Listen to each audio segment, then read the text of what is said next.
Hello there, and welcome to my 100% walkthrough of Elden Ring by Level Up Pub Gaming.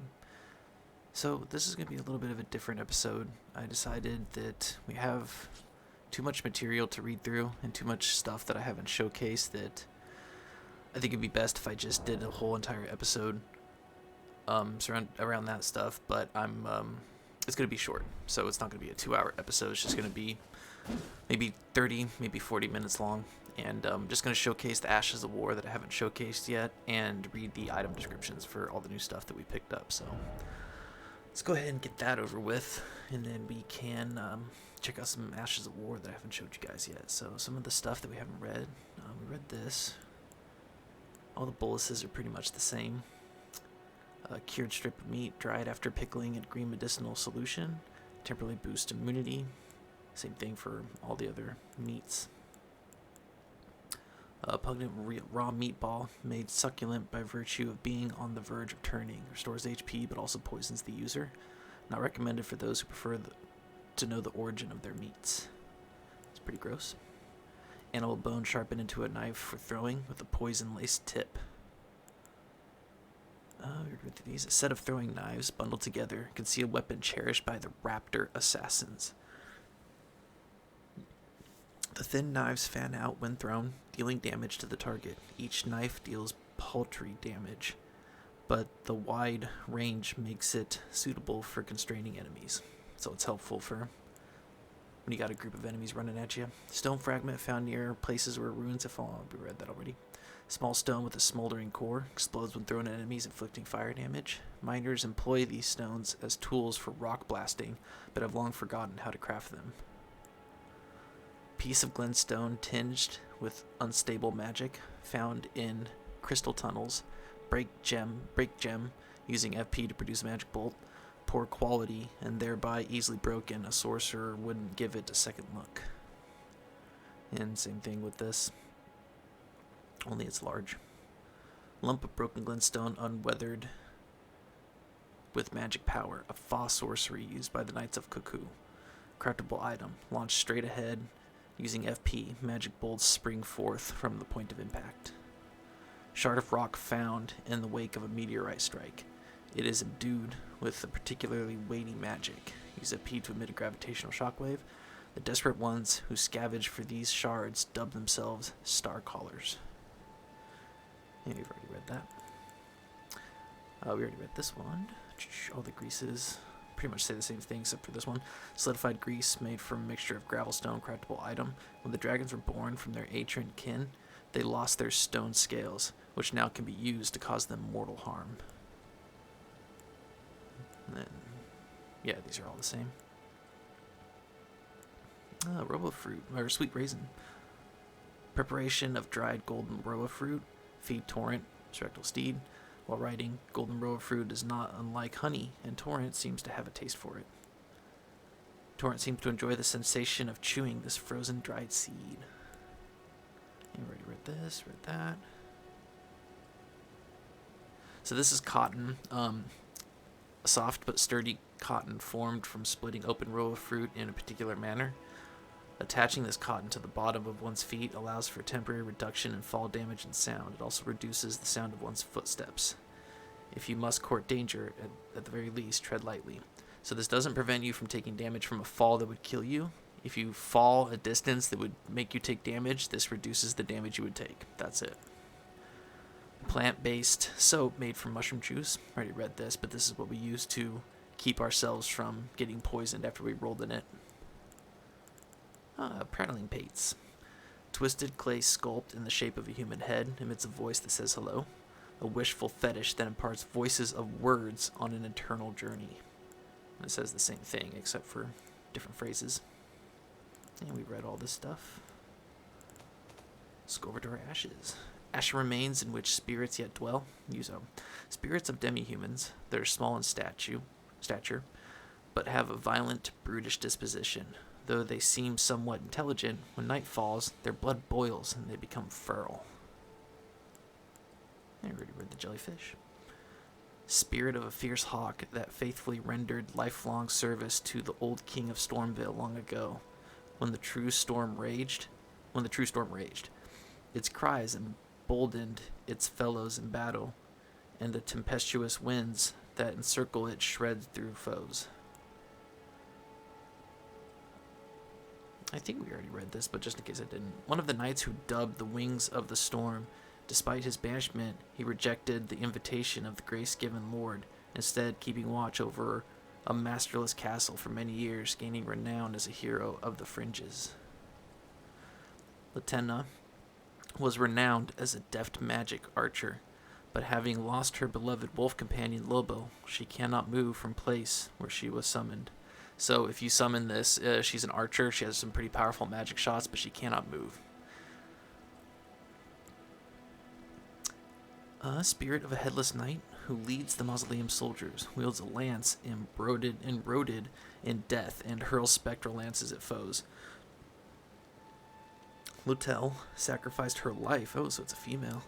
Sacrificed her life so that in death she would continue to protect a soulless demigod until their revival, earning her the hero's honor of the Erd Tree burial. Wow. How much does she cost? 104? I want to play around with her. Yeah, we have enough to summon her. That's awesome. I'm actually going to play around with her. I didn't realize it was a female knight. There's a few other knights in here that are female, and I just not realized that she was one of them. That's awesome. Alright, back to it. So it's all the ashes. Albinorics are life forms made by human hands. Thus, many believe them to live impure lives untouched by the Erd Tree's grace. It's pretty weird. Yeah, we've read through most of this. An ember taken from the eye socket of a corpse. A sign that the deceased suffered from the flame of frenzy. This grape has ripened and burst. Nasty. So this is a yellow ember is a Shibiri grape that has burst. It's interesting. I'm not sure. I already read through these lilies. Remember that. I think we've read through... Oh, crystal bud. Young plant crystallized before it could mature. Material used for crafting items. Rightly found learning of the lake. So, I read through all of this. The tears. So, we picked up this one. Crystal tear forms slowly over the ages where the Erd Tree's bounty falls to the ground. Restores 1/2 of your maximum HP. This one steadily restores your HP over time. This one is the sort of sister to this one. It restores 1/2 of your FP. And so we'll find another one that will restore the other 1/2. So you can make a free flask of FP if you need it. And then you've seen these tiers. These ones, they just raise your attribute, whichever one, faith, dexterity, by 10 for a minute, I believe, or 3 minutes. One sec.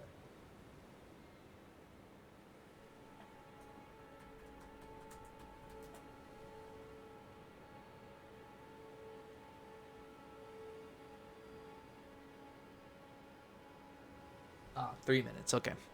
So plus 10 for 3 minutes. I had to pull up my notes real quick. I need to start doing that before I start recording. This one increases your charge attacks. This one increases your distance that you roll, but also increases the damage that you take. This one negates damage for 1 attack. And this is one of the ones that explode. A defective crystal tier, which possesses absolutely no medicinal qualities. A lesson said to be learned the hard way for some. Faith can be volatile matter, after all.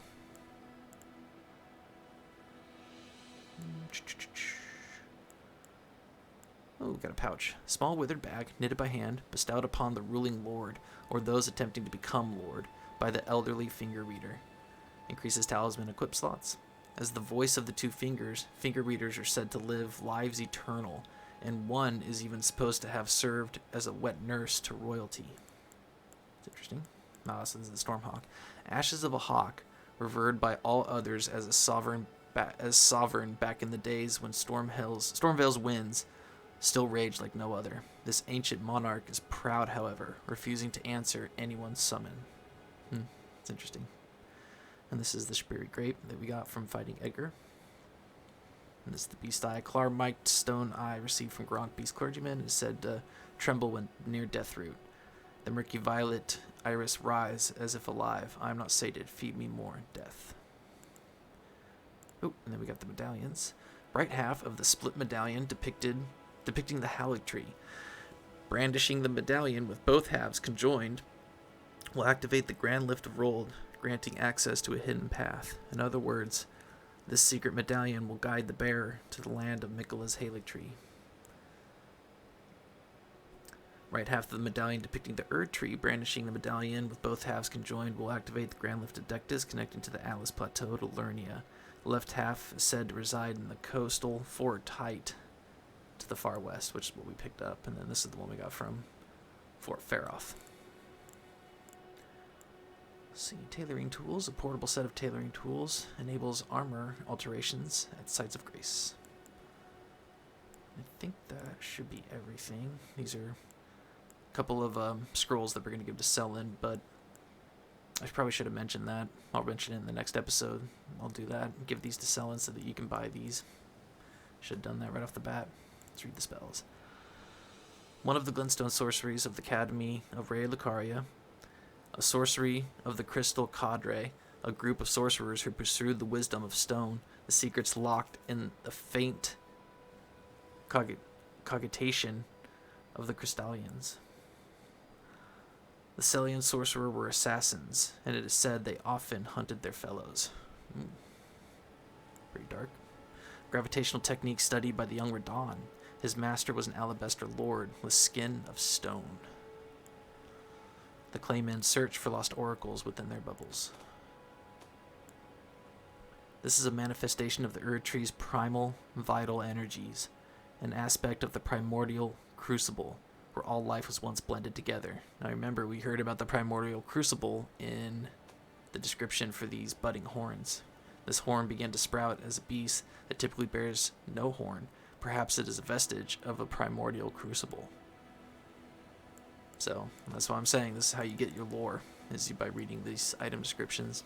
Ancestors of the modern dragons, the ancient dragons, had scales of gravel stone and wielded lightning as their weapon. It is said that once they attacked Lindell, the royal capital. This is the fireball we got from fighting the NPC at the end of the last episode. This legendary incantation is one of several that draws directly from the power of the fire giants. Argonthi, the chief guardian of the flame, had kept this incantation a well-kept secret until it was stolen by Adon. The fell god still lurks within the fire giants. It is said that in the time before the Erd Tree, stones were the first weapons of the beast who had gained intelligence. Engulf armament in the right hand with Blood Flame. The incantation can be cast while in motion. After dealing damage, Blood Flame continues to build up an onset of blood loss for a very short time. By very short, they mean 2 seconds. The Flame of Frenzy deals damage, causes build-up of madness. The incantation also causes build-up of madness in the caster and is only effective against Tarnish. Incantation originating from the maddening 3 fingers. We're going to be using that a lot too. So I think most of these are just descriptions of the actual Ashes of War, which we'll go over in a sec. These weapons are evidence of their dedication to the Haligtree, despite never having entered its presence. Sickle fashioned from ivory, weapon carried by aged Albinorix. Sword fashioned from pure crystal, a deed impossible for a human. And weathered with powerful magic, it attacks scales with intelligence. This inscrutable crystallian have but one clear purpose, to safeguard their crystals until the end. One theory posits that they yearn for the return of their creator, who will carve for them new brethren. It's pretty weird. Easy weapon to wield, requiring only humble attributes. The short blade, in addition to the rod bowl standard damage, this weapon also boasts powerful piercing attacks. A large sword with a long, straight blade. This heavy sword is usually wielded with 2 hands, but for those with enough strength, 1 is sufficient. In addition, the heavy sweeping attacks, it also makes a heavy piercing thrust, making this a versatile weapon. Delivered. I think I already read these ones. So, already read these. Oh, this one. A hatchet with a frost-coated blade, one of several gifts given by Castle Sol in the distant north. Known as a freezing fog, the blade is thought to be the dragon's scale and inflicts a powerful frost effect. So, pretty good axe. And we got this one. Finely crafted halberd, intricately engraved with an ancient motif, given to knights who, whether by misfortune or misdeed, were forced to abandon their homes. Most of these knights were sent to the fringes, where they were forced to start anew with only despair for company. That's pretty sad.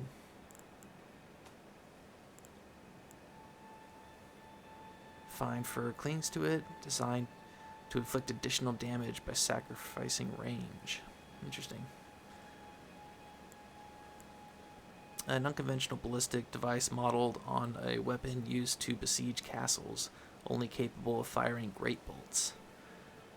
Perfect for reckless acts such as storming a castle or facing an entire army alone.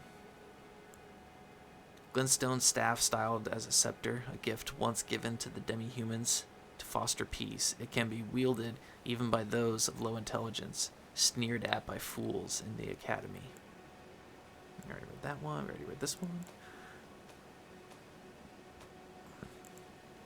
A shield made to venerate a maiden whose eyes were crushed by a briar of sin before being reborn in these lands.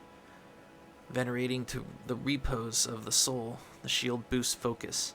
The briar can be used to attack foes. Small wooden shield that has been refined with metal. It is light and easy to handle, but cannot offer damage negation of a true metal shield. Represents a sword and a tree. The sun in eclipse is said to be the symbol of wandering mausoleum, where the soulless demigods slumber. A standard medium-sized metal shield. Metal shields reliably negate physical damage when guarding. Blah, blah, blah. Let's see, we already read through this one. We already read through that. Aha. The head of the spirit jellyfish, commonly found floating above sacred ground throughout the lands between, wielded without modification as a shield. The see-through head is extremely light, but its flesh is supple, providing absolutely no protection from piercing attacks. So spears and piercing attacks can go right through into that.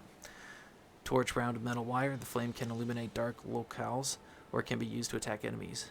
Heavier than a normal torch, but the heated filament boosts fire damage dealt.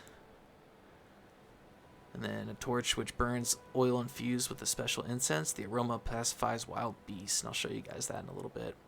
Torches such as these were used to keep unwelcome beasts away from treasure troves hidden in caves. A golden scarab. A scarab approaches death. It abandons its rolled treasure and stretches its wings wide for the long journey to its home nest. It's interesting.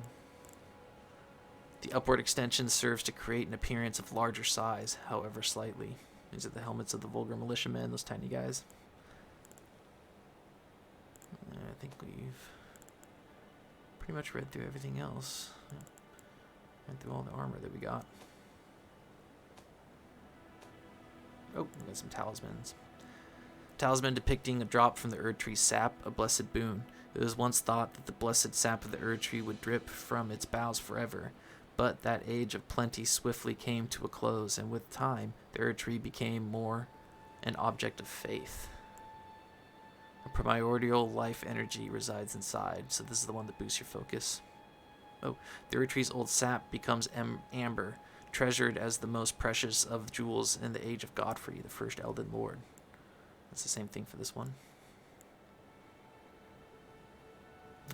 The seal represents the lifelong duty of those chosen by the gods. Solemn duty weighs upon the one beholden, not unlike a gnawing curse from which there is no deliverance. The ancient dragons who ruled the prehistoric era before the Erd Tree will protect their lord as a living wall of rock, and so is the shape of the dragon that has become symbolic of all manner of protections. And so that's the same on every single one of these different protection talismans. The twin blade technique is a tradition of the confessors, who closely guard the secret of how they preserve the momentum of their attacks. Thus is the final stroke of their onslaught all the more deadly. I already read those. Hammers are highly effective against shield-bearing foes, so much so that they are known as night killers. Spears are standard weapons for soldiers in the land betweens. They made it possible to respond to a ferocious foe with an equally ferocious counterattack. So this, yeah, enhances your counterattacks that you have on spears and stuff like that, thrusting weapons. A knight on horseback are deadly foes. They see all below from their lofty position, meeting little meaningful resistance as they charge ahead. In ancient times, the giants were mortal enemies of the Erdtree. Their bellowing roars desolated nature, triggered avalanches, and whipped up storms of flame. The dancer in blue represents a fairy who in legend bestowed a flowing sword upon a blind swordsman. Blade in hand, the swordsman sealed away an ancient god, a god that was rot itself. I think I already read that one. So these ones are pretty cool. The heart sings when one draws close to death. A glorious end awaits for those who cling so tenaciously to life. And so these are the ones that if you take yourself down to 20%, it'll raise 20% health. It'll raise your attack by 20%. And same with this, but for defense. So when you got a boss memorized and you don't plan on taking any hits, this is one of the better talismans to put on because it raises all your damage for all your attacks by 20%. But if you take one hit, then you're probably going to go down. Yeah, I think I already read this one, but I'll read it again. This charm is modeled after the darkly gleaming blades used in the Night of the Black Knives, those which gave the demigods their first taste of death. Believed to be a twig pruned from the Erdtree long ago. This is the one that you lose in place of runes. So that makes sense. Ooh, we got the Volcano Manor invitation. Letter given by Raya as thanks for retrieving her necklace. Contains an invitation to Volcano Manor. Brave Tarnished, seek the Atlas Plateau in the realm of the Erdtree. Prove yourself by making this journey. The Volcano Manor will fully extend its invitation to fight amongst a family of champions. Alright guys, that's all caught up now for everything that we need to read. Let's go ahead and take a look at some of these Ashes of War. So, go ahead and start at the top and work our way down. We have this ground slam and kick, which actually kick is extremely useful, especially against somebody that's holding the shield. So let me show you the ground slam real quick. Let's go aggro this guy. Come on, let's go. Come on, come on, come on.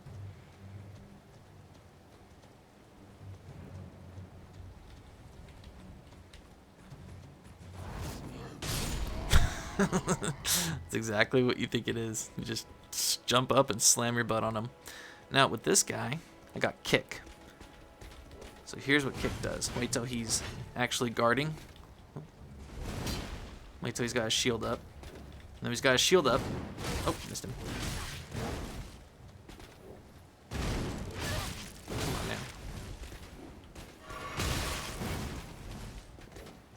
There, he's got his shield up. Kick him, and that staggered him. Now you can repost him. It doesn't matter how strong they are, what level they're at. If they hold up their shield and they're blocking, you kick them, it staggers them. You can repost them. So if you started the game with a weapon that has kick on it, that's what this does. But you have to wait until they're actually blocking. If they're attacking, it doesn't work, as you saw. So wait until he's got his shield up. Like that. Oh. Come on, put your shield up, dude. Oh. Nope, didn't work because he didn't have it up. So, like I said, just wait until he has it up. Just being stubborn. Did you just cooperate?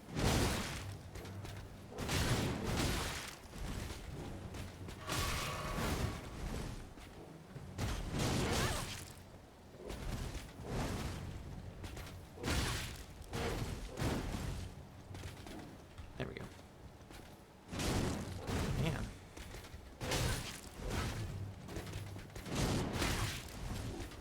So yeah, it doesn't work unless he actually has his guard up like this. Then you can go up and repost him. Oh.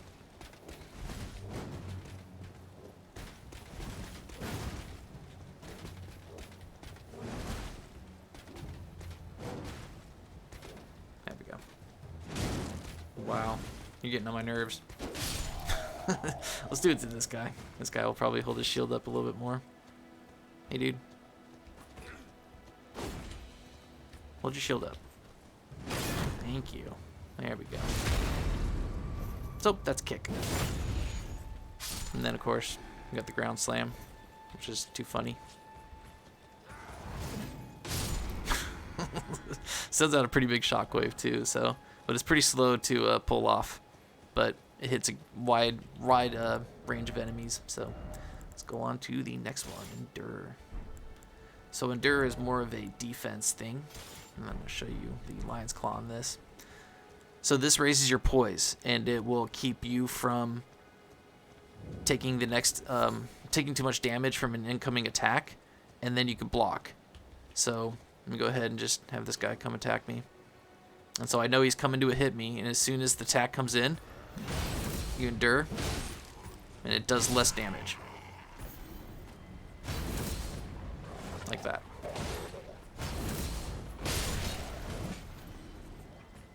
And so it raises the, like that. You see how it actually even knocked him back a little bit? And then let me show you the Lion's Claw on the sword that we got. And so you take damage if you get hit in the middle of it, but did you see how much damage it does? And this sword isn't even upgraded.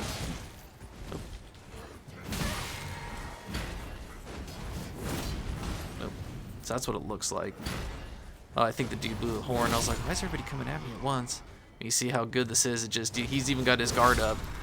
Alright, that guy took it off, but watch, he's got his guard up. It's even staggered him in just one hit. So, Lion's Claw is vicious. And this sword that we found at Castle Morn, the Claymore, yeah, we're going to be using that a lot because it's very, very good. Let's go ahead and do some more. Got Quick Step, and we're going to do Bloodhound Step. Let me show you what these guys do. So that's Quick Step. And so what this is, see how I just dodged it? You just, whatever direction you want to dodge in, and then hit it. Now I'm behind him.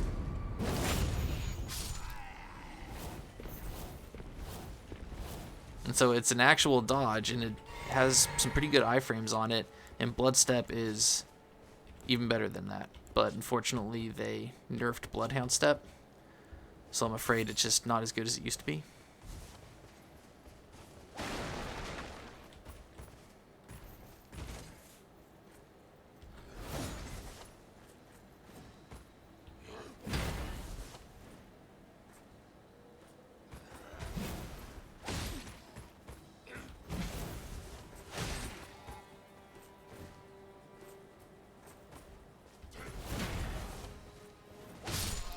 And that's Bloodhound Step. So it still works pretty well. And the only problem with it now is that you just can't overuse it. The more you use it, the less iframes you'll have and the more FP it'll cost. And eventually, after you do it about four times, it will have less iframes than an actual roll. So before, you used to be able to just spam it forever and it only cost like 4 FP to use. But now, it's 5, but after you do it like a few times, it'll go up another 5, and it costs 10 to use, I think. And, yeah, it just doesn't go as far anymore, but it's still very, very useful. So if you're still having trouble dodging stuff, you put this on a sword, and whatever you're fighting, just watch, I'll fight more than one thing at once. So let's go aggro him and the bats.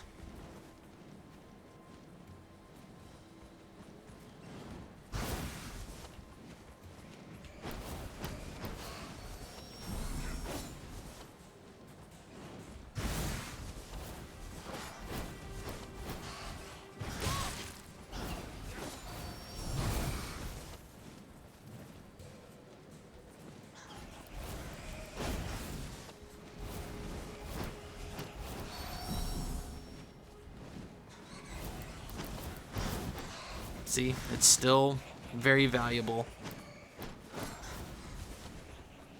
Oop, I'm all out of FP.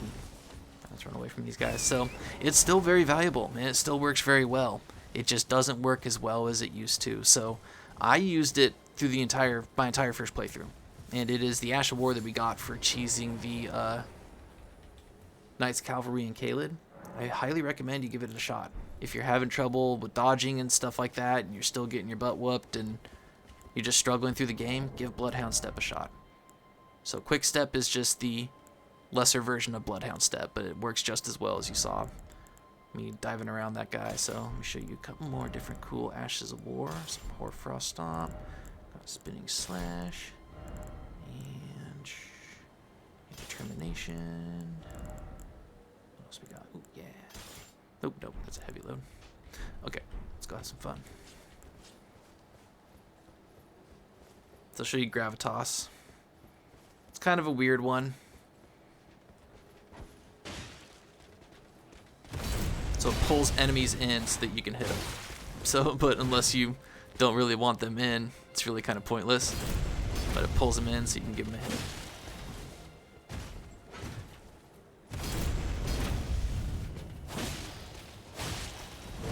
And then I'll show you Hoarfrost Stomp from this.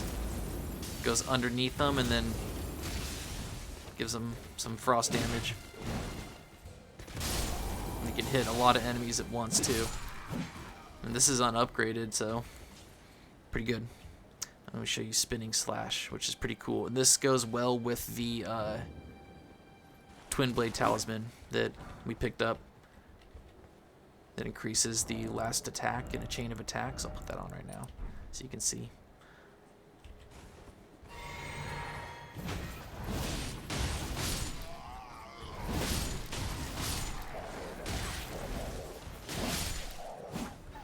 Yeah, Twin Blades are amazing weapons. This is what I used. I used Twin Blade with Bloodhound Step through my entire first playthrough.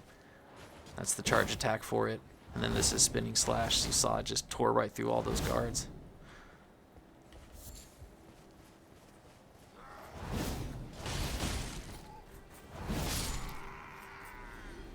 Pretty awesome. Woo!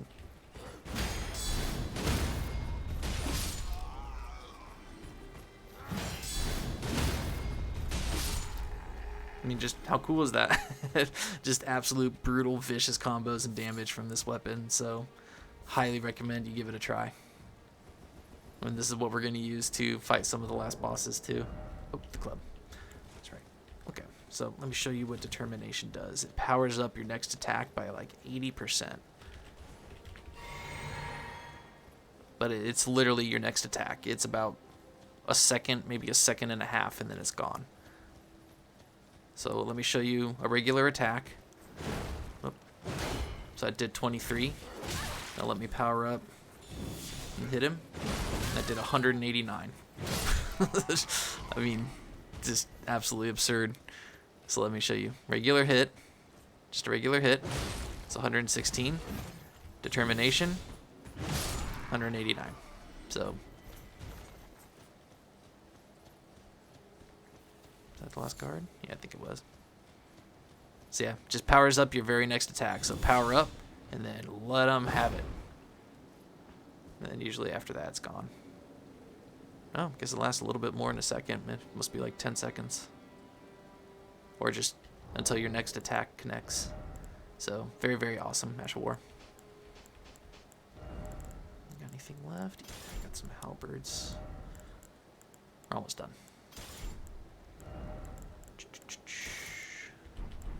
Alright, so this next one is on the halberd that we got from Edgar.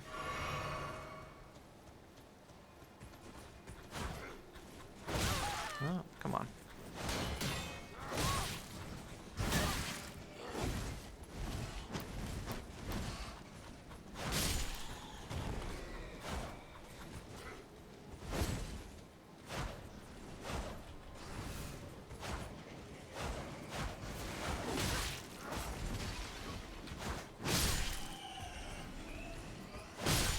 So, not very good Ash of War. You gotta hold the button to keep spinning. And then if you actually hit the attack button afterwards, it does a follow-up. So, let me show you. Like that. And then the strong version of it.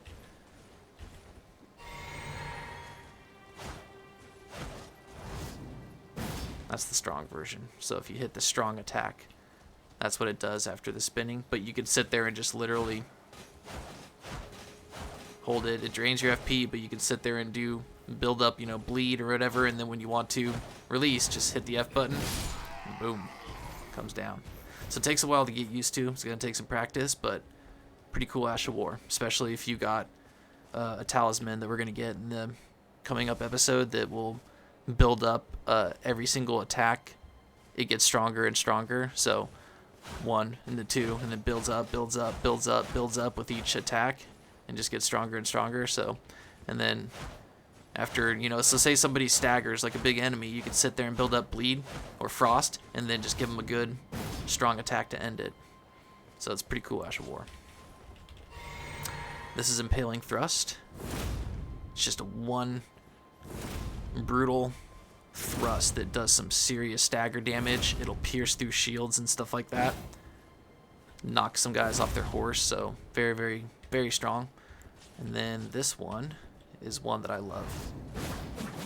That also builds up well with the talisman I was just describing, and goes well with the Twin Blade Talisman for the last hit in it. Builds up status effects really fast too. Very good Ash of War. So that is everything. And this is a halberd. So you dual wield these. These are okay as far as dual wielding halberds because they're pretty light, but any other halberd like the halberd that we got from the Tree Sentinel, way too heavy to be dual wielding. Way too heavy. But this one I think you can get away with because they're pretty light and they're pretty small for a halberd. But these are very good weapons, and we get them from the Vulgar Militiamen. I highly recommend you go out and farm for them. And so I think we are all caught up on our item descriptions and have showcased all the Ashes of War. And next we are ready to go ahead and get into the second half of the Lakes of Lernia. So I just wanted to catch up because, as you see, this took 37 minutes, so just wanted to go ahead and save some time. So that would have been 37 minutes in the actual episode. We're trying to show you how to beat the game, so wanted to save some time and just do this in a separate episode so that way we can carry on with what we got to do. So I believe last we ended off at Master EG. So, okay, we're all caught up, and I will see you guys very shortly in the next episode where we will continue on into Lernia of the Lakes.